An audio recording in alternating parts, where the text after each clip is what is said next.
Saudara, 6 korban meninggal akibat kecelakaan kapal tenggelam KMP Tunu Pratama Jaya. Sementara puluhan korban lainnya masih dalam pencarian.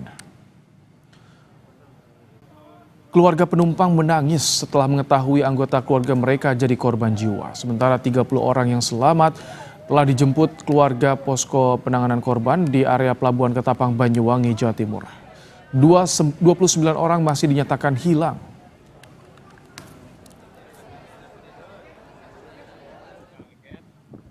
Yang selamat saat ini untuk data ada 30 orang ya. 30 orang dengan 6 orang dalam kondisi meninggal dunia. Nah, untuk yang saat ini di transfer dari posko besar Gilimanuk ke posko di Ketapang, saat ini adalah 21 orang survivor dalam kondisi selamat. Seorang warga negara Malaysia dilaporkan hilang dalam insiden tenggelamnya KMP Tunu Pratama Jaya di Selat Bali. Korban yang bernama Fauzi bin Awang dilaporkan hilang dalam peristiwa ini. Ia menaiki travel menyeberang ke Bali dan berencana terbang dari Bandara Igusti Ngurah Rai menuju Malaysia. Sementara istrinya masih menunggu kabar di posko pencarian di lobi Pelabuhan Ketapang. Ada kabar tadi malam katanya KMP ini tenggelam. Kebetulan nomor kendaraan travel yang dinaiki sama Bang Fauzi nomor DK 7994 AC yang tenggelam ini gitu. Dan sampai detik ini juga belum ada kabar ditemukan dalam keadaan selamat.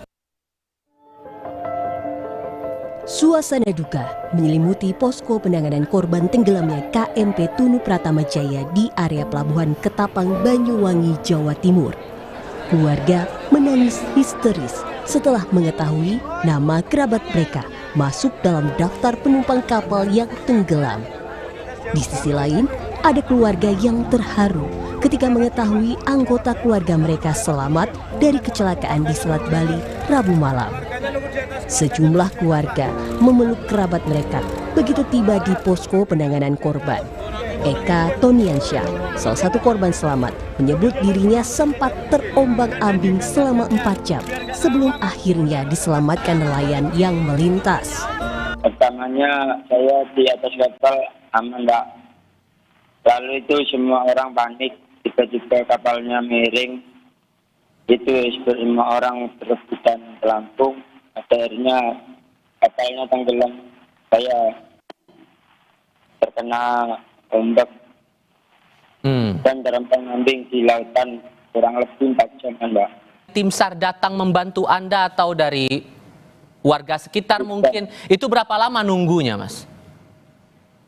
Ya sekitar 4 jaman itu ada nelayan perahu untuk datang. Sebelumnya, KMP Tunu Pratama Jaya yang mengangkut 53 penumpang, 12 kru dan 22 kendaraan tenggelam di perairan Selat Bali pada Rabu malam. Kapal feri itu bertolak dari Pelabuhan Ketapang, Banyuwangi, Jawa Timur Rabu pukul 23:05 waktu Indonesia Barat menuju Pelabuhan Gilimanuk, Bali. Pukul 00:15 waktu Indonesia Tengah, KMP Tunu Pratama Jaya meminta pertolongan, diduga karena mengalami kebocoran mesin kapal. Pukul 00:19 waktu Indonesia Tengah, KMP Tunu Pratama Jaya mengalami blackout. Tim SAR gabungan yang terdiri dari Basarnas, BPBD, TNI Angkatan Laut hingga Satpol Air masih terus melakukan penyisiran di perairan Selat Bali untuk mencari korban yang hilang. Tim Liputan, Kompas TV.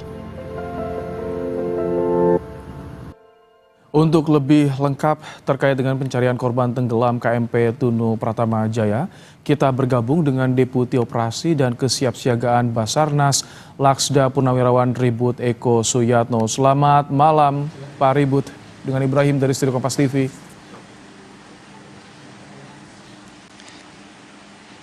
Selamat malam Pak Ibrahim. Pak Ribut, jadi bagaimana saat ini perkembangan pencarian korban? Apakah ada informasi korban yang baru ditemukan? Berapa jumlahnya sejauh ini Pak hingga malam ini?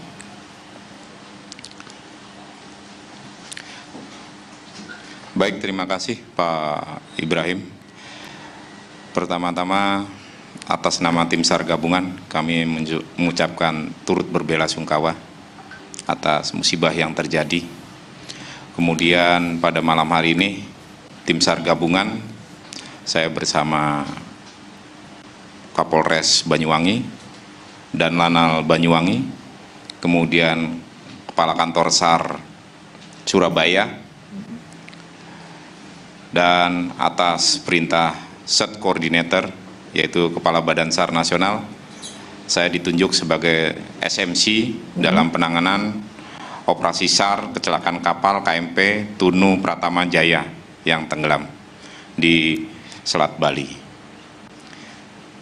Jadi pada hari ini, hari pertama pencarian dan pertolongan dari musibah yang terjadi, yaitu KMP Tunu Pratama Jaya, kami melibatkan seluruh stakeholder terkait dan seluruh potensi nasional yang tergabung dalam potensi SAR, dari TNI dan Polri, pemerintah daerah, Kementerian Perhubungan melalui KSOP dan ASDP. Sehingga pada hari pertama ini upaya pencarian dan pertolongan dari data manifest yang menjadi pegangan kami, di mana 12 orang kru ataupun ABK dari KMP, kemudian 53 penumpang dengan total seluruhnya 65 personil. Dari pencarian hari pertama ini, kami berhasil mengevakuasi 35 orang dengan kondisi selamat. Dalam keadaan selamat 29 orang, kemudian dalam kondisi meninggal dunia ada 6 orang. Sehingga masih ada 30 orang yang dalam proses pencarian yang akan kita lakukan esok hari. Oke, baik. Pak Ribut, pada hari ini tadi kami sudah melakukan rapat koordinasi yang dipimpin oleh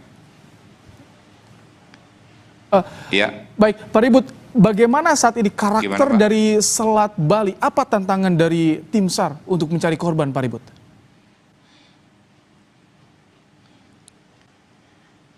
Baik, pada hari ini tadi tantangan cuaca, ya, sebagaimana yang kita ketahui bersama, Selat Bali terletak antara Ketapang dan Gilimanuk, ya. Pada pagi hari dan siang hari pergerakan arus dari utara ke selatan, kemudian siang naik sebentar ke utara, kemudian gelombang lumayan rata-rata 0,5 sampai 1, sehingga dibutuhkan alutsista dalam pencarian supaya lebih efektif dan efisien. Pada hari pertama ini,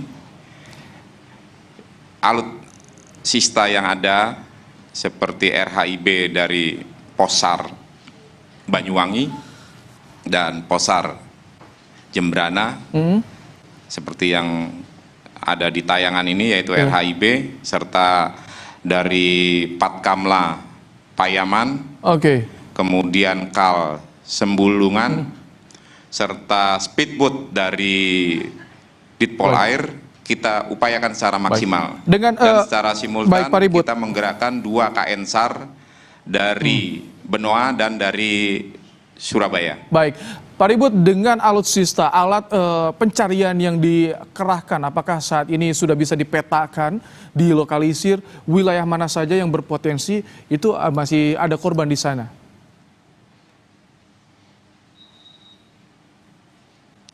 Baik, dari hasil pencarian hari ini ada di 2 titik kita, yaitu di perairan wilayah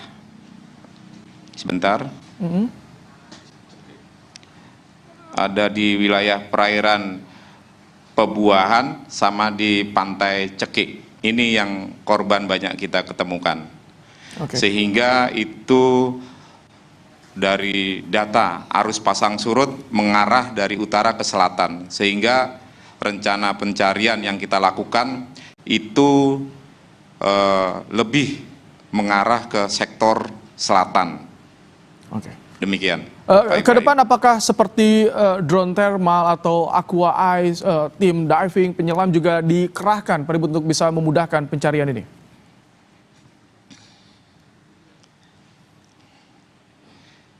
Betul, kita tetap akan mengupayakan secara optimal pencarian yang dilakukan. Tadi kami sudah mendapat arahan pada saat rapat koordinasi oleh Kementerian Perhubungan agar upaya pencarian lebih maksimal. Sehingga ada beberapa perkuatan untuk pencarian esok hari, terutama dari Polri. Kami mengucapkan terima kasih kepada pimpinan Polri akan mendukung 1 heli dari Baharkam. Kemudian juga kepada pimpinan TNI melalui TNI AL menambah 2 kekuatan KRI, yaitu KRI Teluk Ende dan KRI Teluk Tongkol, serta 1 heli dari Pusnerbal TNI AL. Itu rencananya yang akan kita susun malam ini untuk pola pencarian esok hari, Pak Ibrahim. Tentu kami doakan yang terbaik bisa membuahkan hasil karena keluarga korban juga menanti kabar 30 yang saat ini masih dicari. Terima kasih Laksda Purnawirawan Ribut Eko Suyatno, Deputi Operasi dan Kesiapsiagaan Basarnas telah menyampaikan informasi terkini dalam program Kompas Malam hari ini. Terima kasih Pak Ribut.